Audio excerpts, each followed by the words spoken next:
The great chamber of the Galactic Council was alive with noise. Thousands of alien delegates sat in their high seats, their bodies glowing, hissing or clicking in strange languages. The ceiling stretched like a dome of stars with floating screens that carried the faces of leaders from across the galaxy. The chamber was used to drama, but today the air was heavier. Everyone waited for the humans.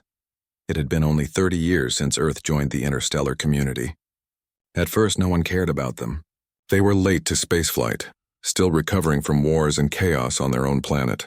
The older races thought humans would be just another small voice in the council. Obedient, quiet, weak. But things had changed. Human ships had begun to spread fast. Human colonies were growing on worlds other species avoided. Their soldiers served as mercenaries and their traders pushed into dangerous routes. And now the Vroth Dominion had taken notice. The Vroth were feared across the stars. They were an old empire, their fleet stretching from one spiral arm to another. Many races had bowed to them in the past, offering tribute in exchange for peace. Their warships carried weapons that had burned entire worlds. Even the Council never opposed them directly. When the Vroth demanded something, others obeyed. Now the demand was aimed at Earth. A heavy silence fell as the giant double doors opened. The human delegation entered. They wore simple dark suits, no ornaments, no glowing armor like the other species. Leading them was Ambassador Jonathan Hale, tall, gray at the temples, his expression calm. Behind him walked a small team of advisors carrying datapads. They did not look afraid. The Vroth High Commander rose from his seat. His body was massive, covered in dark metallic scales. His voice rumbled across the chamber, deep and filled with arrogance. "Humans of Earth," he began, "the Dominion offers you mercy. You will surrender your orbital fleets to our control. You will pay annual tribute of raw materials and soldiers. In return, the Vroth will allow your species to survive in peace. Refusal means war. Choose wisely." Gasps and whispers rippled through the chamber. Dozens of species watched the human delegation, expecting them to bow. That was how it always went. No one defied the Vroth. Ambassador Hale stood still for a moment, his hands resting on the table. Then he spoke, his voice steady, carrying across the chamber. "Earth does not accept these terms." For a second, the hall went completely silent. Then the noise exploded. Alien delegates shouted in disbelief. Screens filled with breaking news updates. Some representatives covered their faces with their hands, unable to believe what they heard. Even the council speaker, a floating creature of light, flickered nervously. The Vroth commander leaned forward, his eyes glowing red. "You misunderstand, human. This is not a negotiation. You obey or you burn." Hale's voice remained calm. "No, you misunderstand. Earth will not kneel to threats. If you bring war, we will answer. But we will not pay tribute, and we will not give up our ships." The words struck the chamber like thunder.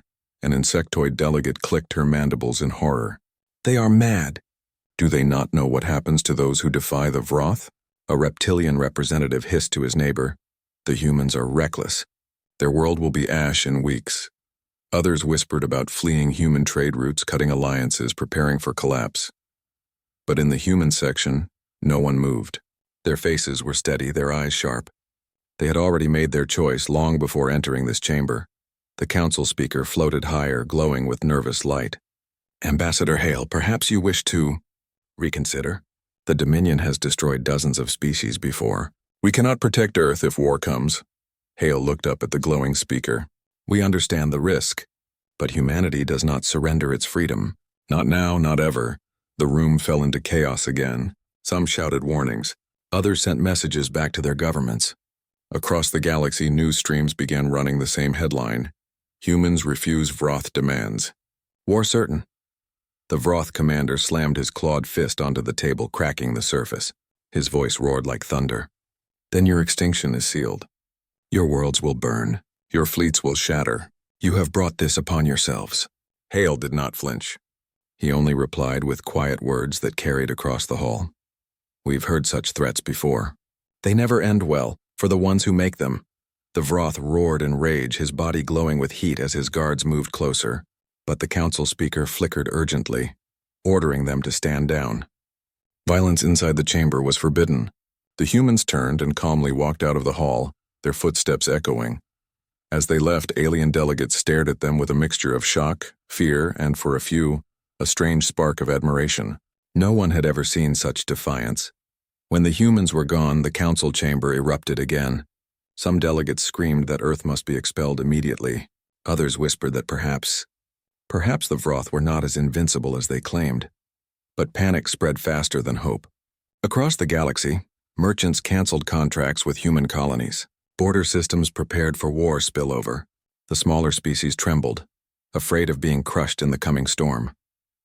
Meanwhile, aboard their diplomatic ship, the human delegation sat in silence as the engines hummed.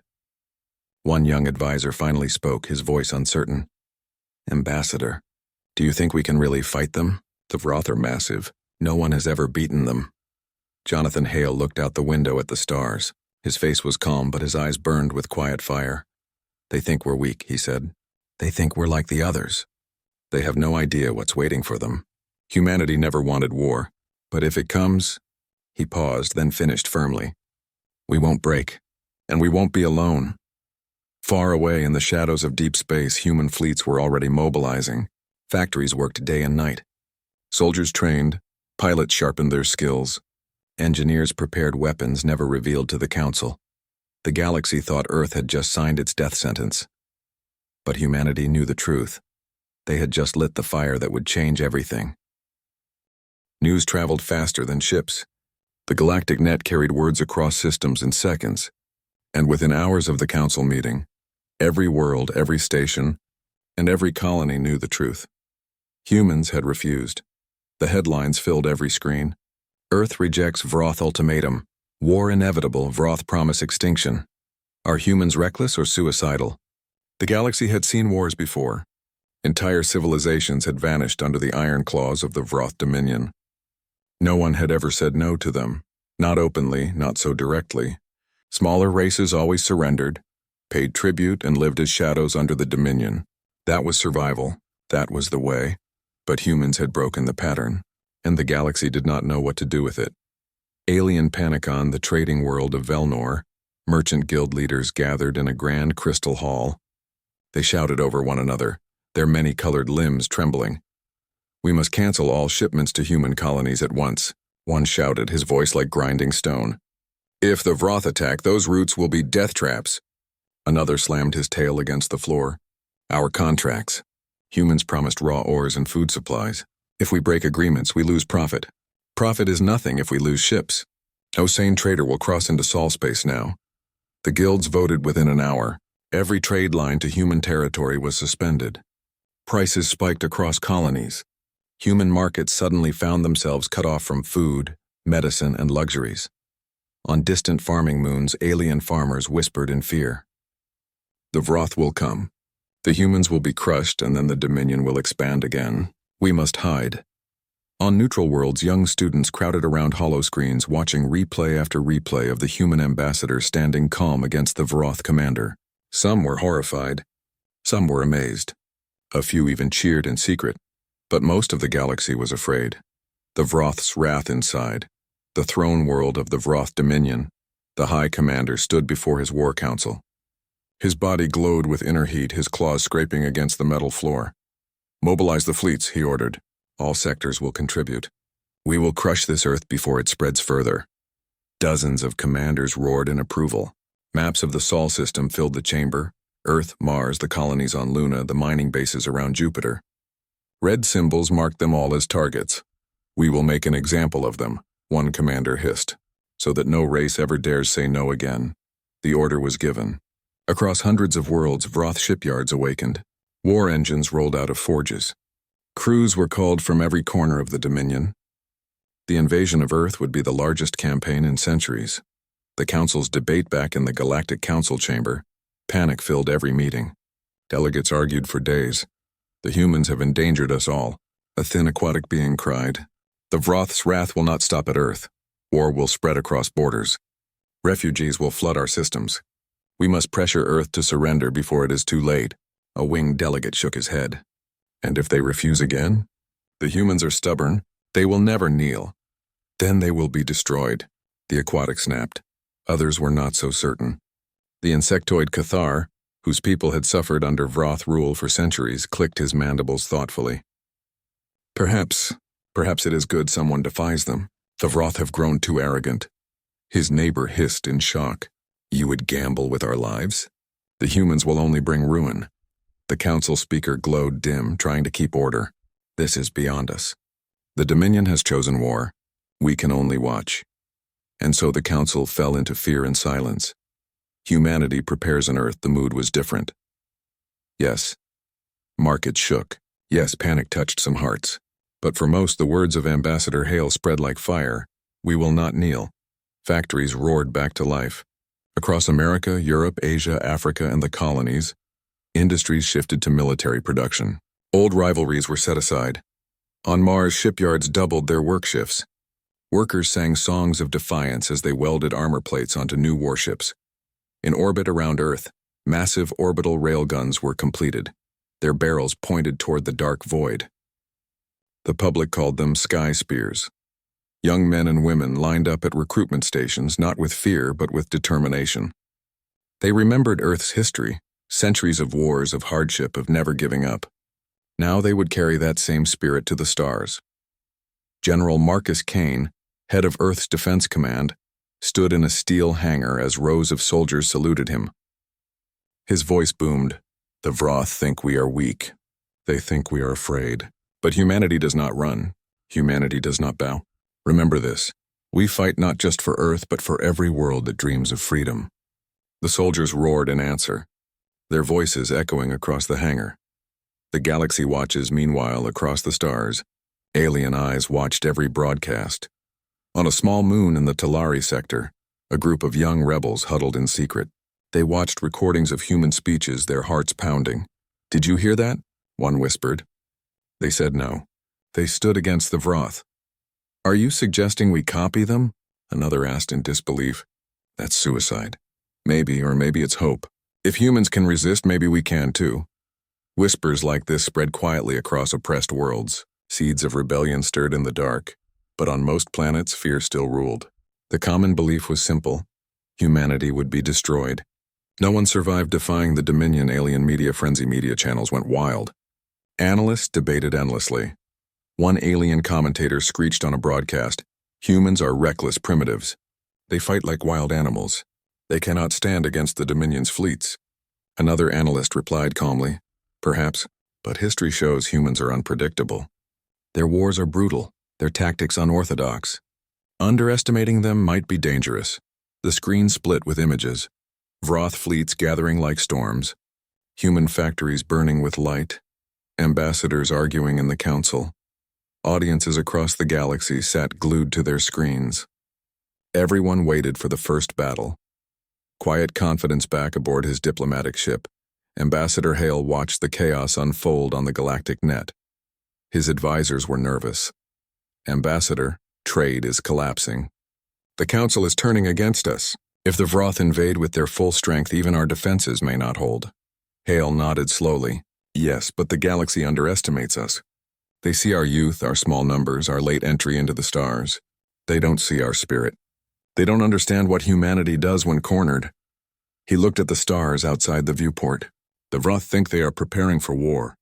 They have no idea we already began long ago. The calm before the storm weeks passed. Alien merchants pulled away. Vroth fleets gathered in silent black space. The council argued but did nothing. And humanity built. Orbital yards launched new frigates every week. Drone factories on Luna worked non-stop. Mars prepared missile silos under red soil. Colonists across the belt mined metals day and night. The galaxy watched and whispered, it won't matter. The Vroth are too strong. But for the first time in centuries, something new stirred. Not just fear. Not just panic. Something else, uncertainty. Because deep down, a few dared to wonder, what if the humans could fight back? The stars over Sol were calm. From Earth's night sky, they glittered like quiet jewels. But beyond that peaceful view, fleets were moving, preparing for the first great storm. The Vroth Dominion had finished its mobilization. Hundreds of warships gathered at the edge of human space. Their flagships were massive armored monsters armed with plasma lances that could melt cities. The Vroth had never lost a campaign, and they did not plan to start now. The invasion of Earth was ready. The Vroth advance in the command chamber of the Vroth flagship Dominion's Wrath. Commander Zaldris stood tall. His scaled body glowed with heat as he studied the star maps. "Our fleets are in formation," an officer hissed. "Earth's defenses are spread thin. Their colonies are small. They cannot withstand this."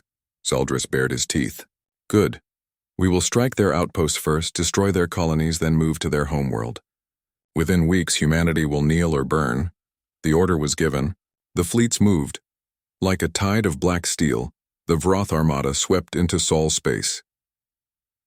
Humanity stands ready. On the other side, in Earth's Defense Command, General Marcus Kane watched the same star maps. His face was grim, but his eyes were sharp. "They're coming," an officer whispered. Kane nodded. "Let them." He turned to the assembled commanders. "Remember this, the Vroth believe they know war. They don't know ours. They don't know what humanity does when survival is on the line." Around Earth, massive orbital platforms powered up. The Sky Spears, giant railguns capable of firing tungsten rods at near light speed, locked onto incoming trajectories. On Luna, missile silos opened. Thousands of warheads waited for launch. On Mars, stealth frigates left their docks, engines dimmed, hulls designed to vanish against the black. Across the asteroid belt, drone swarms came alive. Their AI programs simple but ruthless. Hunt and kill. Humanity was not waiting to be crushed. Humanity was waiting to fight. The battle begins. The first clash came near Jupiter. The Vroth expected to find a weak mining station. Instead, they flew into a trap. As their ships approached the station, hidden guns opened fire. Orbital rail cannons hidden inside asteroids spat metal slugs at impossible speeds.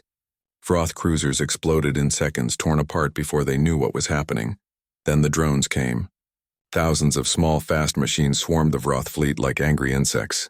They carried simple weapons, missiles, lasers, mines, but their numbers overwhelmed. The Vroth roared and fought back. Plasma lances cut through waves of drones. Missile barrages shredded swarms. But for every drone destroyed, 10 more appeared. Alien observers across the galaxy watched live feeds in shock. The Vroth were losing ships, real ships, to machines no bigger than fighters. "Impossible," commentators cried. "How are humans fielding such numbers?"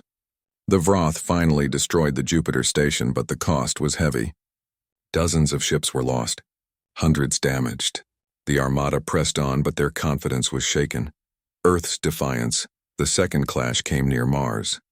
This time, the Vroth expected resistance. They brought their largest battleships forward. Weapons hot, but the humans were ready. As the fleets closed, the Martian stealth frigates appeared out of the void, uncloaking right in the middle of the Vroth formation. "Targets locked," whispered Captain Aisha Rahman aboard the stealth ship Shadow's Edge. "Fire," she ordered. In a flash, dozens of Vroth warships erupted in flame. Human torpedoes struck from inside the formation, tearing holes through the enemy lines. Before the Vroth could respond, the stealth ships vanished again, slipping into the dark. The Vroth fired wildly, plasma bolts burning through empty space. They cursed, shouted, roared. But the humans were ghosts, striking and disappearing. On Mars itself, missile silos launched. Thousands of warheads streaked across space, guided by smart systems that dodged enemy fire. More Vroth ships fell. By the time the Armada pushed past Mars, it was bleeding. Hundreds of ships lost, thousands of soldiers dead, but the Vroth still pressed on. Their pride would not allow retreat. The Sky Spears finally, the Vroth fleet reached Earth. From orbit, humanity's homeworld looked quiet, blue and green, fragile against the black. Zaldris sneered. "This will be their grave," he declared. "Burn it." But as the Vroth ships approached, Earth's defenses came alive. The Sky Spears fired. From orbit, long streaks of fire lanced through space. Each tungsten rod, accelerated by railguns, struck with the force of a small nuke. Vroth warships shattered in an instant. Entire lines of ships disappeared under the barrage. "Impossible," Vroth officers screamed. "No planet has such weapons." But Earth did. More rods fired. More ships fell. The Vroth armada staggered, caught between Earth's guns, Luna's missiles, and swarms of drones rushing from the belt. Still, they fought back. Plasma lances scorched orbital stations. Battleships dueled in fire and fury above the homeworld. On the ground below, billions of humans watched the night sky. To them, the stars flickered with war, bright explosions like new constellations, the first great space battle above Earth, alien reactions across the galaxy, live feeds broadcast the chaos. Audiences gasped as mighty Vroth battleships were torn apart. Analysts shouted, unable to explain. "No species fights like this," one cried. "Humans use drones, stealth, orbital weapons, tactics no one has seen before." Another whispered, "They are not defending. They are hunting." For the first time in living memory, the galaxy saw the Vroth bleed, and somewhere deep in the shadows of oppressed worlds, whispers grew louder. If humans can fight, maybe we can too. The turning point of the battle in orbit, the fight raged. The Vroth tried to regroup, their commanders desperate. "Press forward, crush their defenses," Saldris roared. But before they could, a final human surprise struck. From behind the moon, hidden carriers released a new wave, experimental hypersonic strike craft. Sleek, fast, piloted by fearless humans, they streaked through the battlefield like lightning. They pierced through enemy shields, dropped payloads onto capital ships, then pulled away before counterfire could catch them. Vroth ships exploded one after another. Their formation collapsed. Commanders screamed in rage and despair. Finally, the Dominion's wrath itself shook under impact. Flames tore across its hull. Saldris staggered, his pride boiling into fury. "This is not possible," he hissed. "They are only humans." But the truth was clear. Humanity had turned the impossible into reality. Aftermath. By the time the battle ended, the stars above Earth were filled with wreckage. Human ships drifted in victory, battered but alive. Drones floated silent, their work complete. The Vroth armada was broken. Not destroyed, not yet, but broken. Dozens of capital ships lost. Hundreds of smaller vessels gone. Thousands of warriors dead. The survivors retreated, dragging their damaged flagships into the void. On Earth, cheers erupted. Billions wept, screamed, embraced. Humanity had faced the strongest empire in the galaxy, and lived. In the Galactic Council, silence ruled. Delegates stared at their screens, unable to believe. The Vroth had been stopped. Ambassador Hale, watching from the human ship, simply said, "This is only the beginning." The Vroth armada limped into the void, its pride shattered. Ships that had once ruled the galaxy now floated like broken statues. Hulls scorched. Engines failing. Commander Saldris stared at the stars, his heat scales dim with fury. "They cannot be," he hissed, his voice trembling. "They are only humans. Only humans." But humanity was not done. Not by far. Humanity's counteroffensive General Marcus Kane stood on the bridge of the flagship Indomitable, overlooking Earth. His voice was calm but firm as he addressed his officers. The Vroth expected fear. They expected surrender. They found neither. They are shaken, scattered. It is time to turn defense into offense. Every ship, every drone, every strike craft, we hit them wherever we can. Across the solar system, humans mobilized. Fleets launched from Mars, Luna, and asteroid stations. Drones swarmed in waves, intercepting escape pods and supply lines. Hypersonic strike craft hunted the Vroth from behind. Every attack was precise, coordinated, and ruthless, but never reckless. On Jupiter's moons, railgun batteries fired at retreating warships.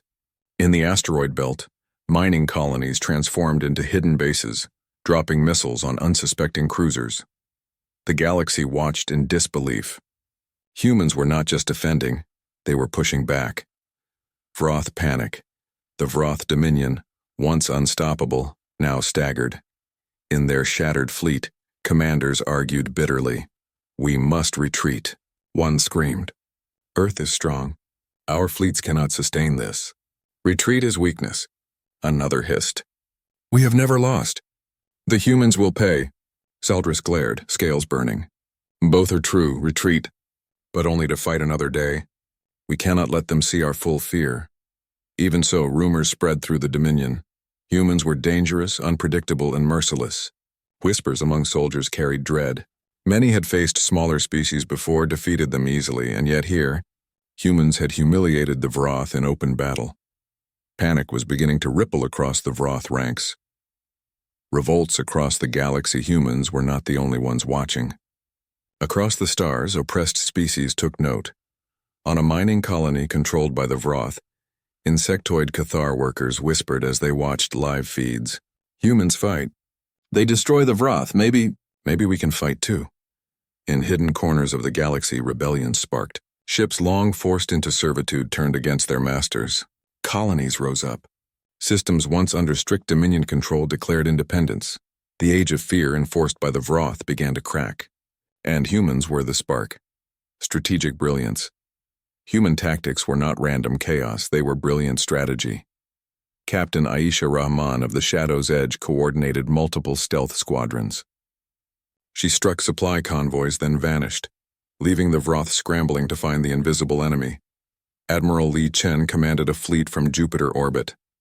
His long-range cannons targeted command ships, disrupting coordination. Vroth officers struggled to maintain control, their fleets moving like wounded beasts. On Mars, General Kane personally oversaw orbital defenses. With calm precision, he redirected drone swarms, countered Vroth maneuvers, and protected civilian colonies. Every move was calculated. Every strike counted. The humans were not only surviving, they were teaching the galaxy a lesson in how to fight. The Vroth's desperation, Zaldris realized the humans were too organized, too smart. Simple brute force would not win. Bring in reinforcements from across the Dominion, he ordered. Every ship, every fleet. We crushed them, no matter the cost. But the reinforcements came too slowly. Distance, logistics, and human interdiction slowed every fleet. By the time Vroth reinforcements reached Sol space, they found the humans had already set traps, fortified positions, and gained experience from the first battles.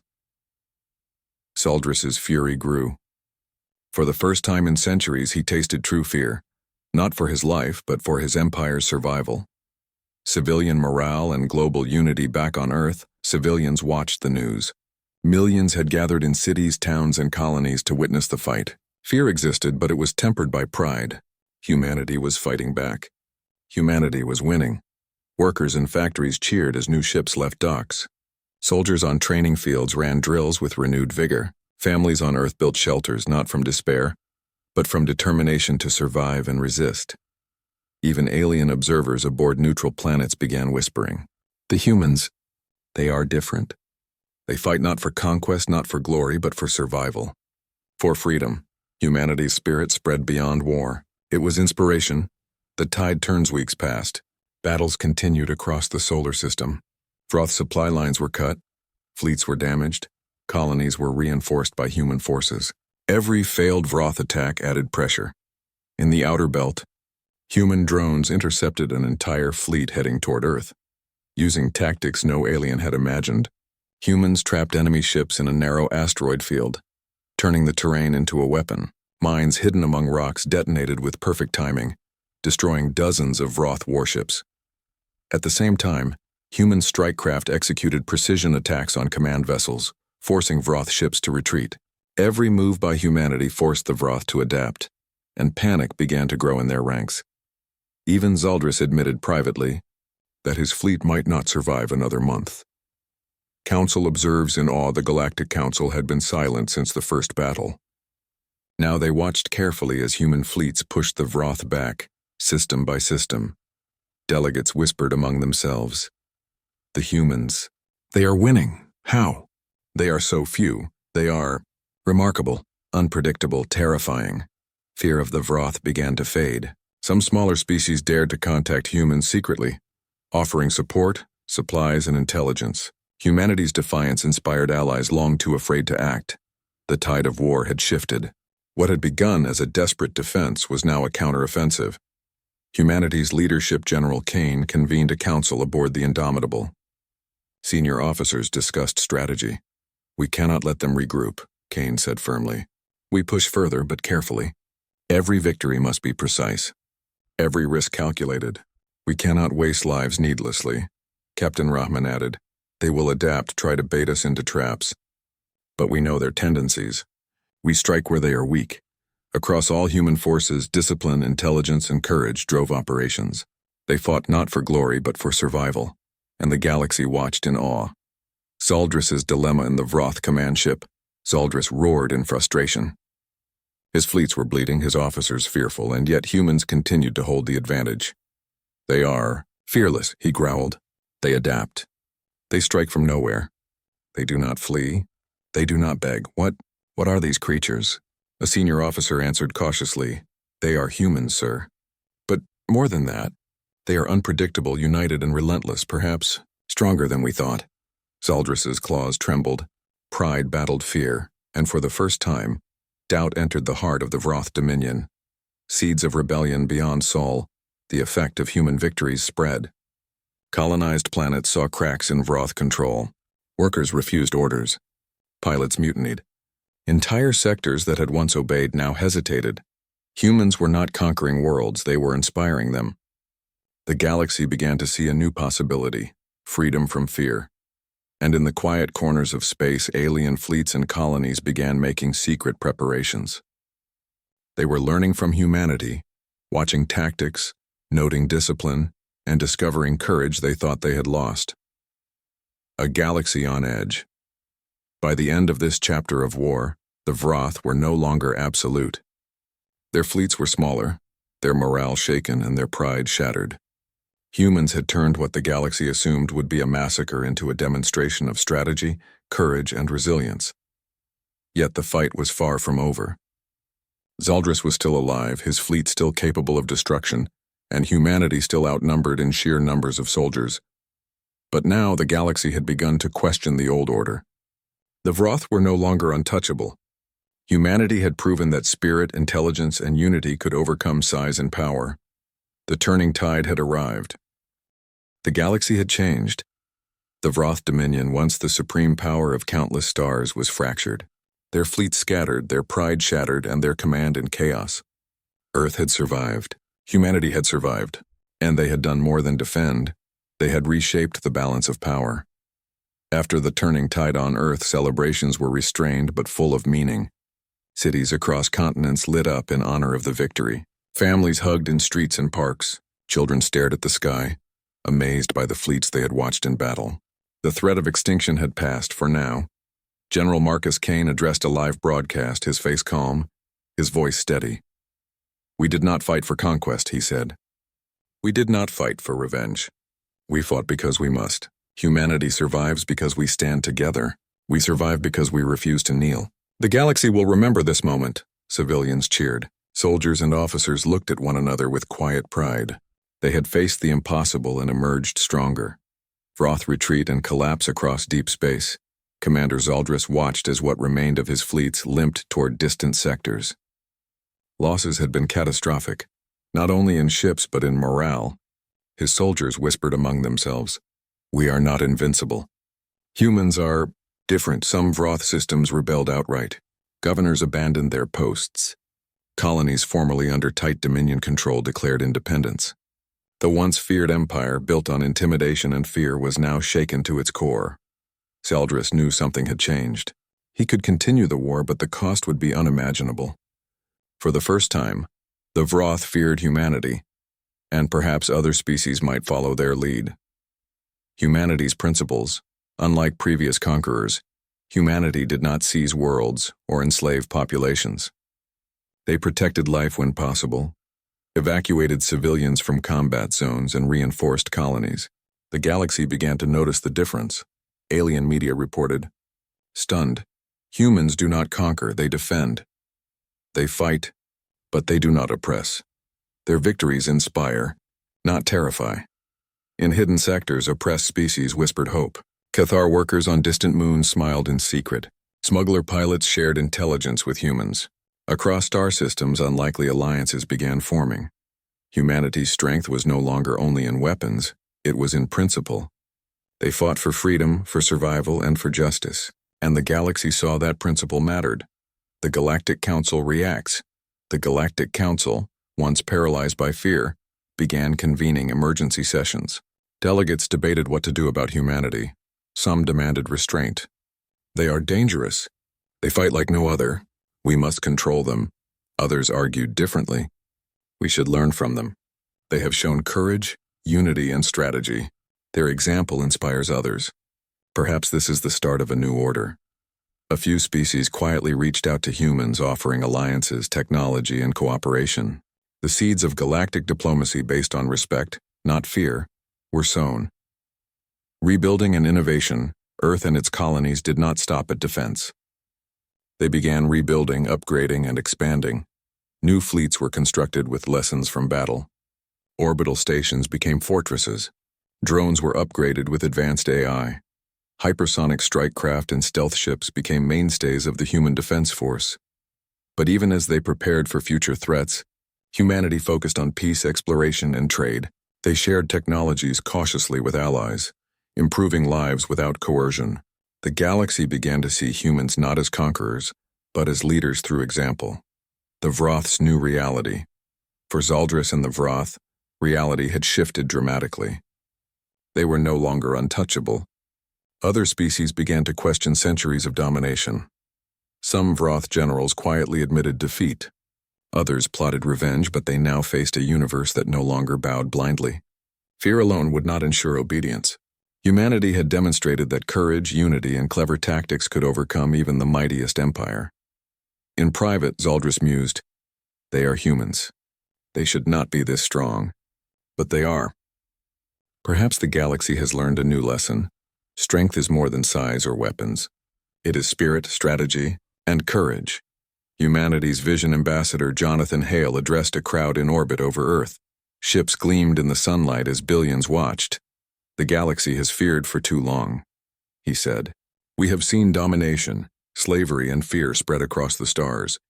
Humanity does not seek to dominate. We do not seek to conquer. We fight because freedom is worth defending, and because life deserves a chance to flourish. Let the galaxy see we do not bow, but we do not oppress. We do not kill needlessly, but we protect those who cannot protect themselves. This is the future we offer." Cheers erupted. Ships flared with light. Aliens watching in secret sent messages of support, admiration, and respect. Humanity had changed the story of the galaxy. Not by fear, not by brutality, but by example. The galaxy takes note across distant sectors. Species began preparing differently. Defense strategies shifted from appeasement to courage. Small fleets trained more. Colonies fortified themselves, and oppressed worlds began forming alliances secretly. The humans had proven that one species could stand, survive, and inspire. Even the Galactic Council, once cautious and fearful, now regarded Earth with a new respect and cautious optimism. The Vroth were no longer supreme. The galaxy was no longer dominated by fear, and humanity stood at the center, not as conquerors but as the spark of hope. A new era begins in the following months. Humanity sent emissaries across star systems. They offered aid, technology, and advice, but never demanded obedience. Trade routes reopened. Colonies expanded safely. Even former Vroth-controlled worlds began cautiously trusting human guidance, seeing in them a model for strength balanced with fairness. For humans, the victories were not about glory. They were about survival, justice, and principle. Humanity had redefined what it meant to be a great power in the galaxy, and other species saw it slowly but surely. Some whispered, "Perhaps we too can stand." Some thought, "Perhaps we can fight, not fear." Some dared to dream, "Perhaps freedom is possible." The galaxy had changed. Fear had been replaced by possibility. Chaos had been tempered by courage. And humans had become a symbol that even the smallest worlds could stand tall when united. The final message from Earth. Ambassador Hale broadcast a final message across the galaxy. Humans do not seek war. We do not seek conquest. We fight when necessary, defend when threatened, and inspire when hope seems lost. The Vroth have learned their limits. The galaxy has learned ours. Let all who watch this day know, freedom is worth standing for. Life is worth protecting. And humanity. Humanity will always stand. The transmission ended. Across the stars, silence followed, not fear this time, but reflection. The age of submission was over. The age of humanity had begun. In the skies above Earth, ships gleamed in formation. On distant colonies, humans and allies prepared for the future. Across the galaxy, hope stirred where there had been only despair. Humanity had refused to kneel. Humanity had survived. Humanity had changed everything. The galaxy would never forget.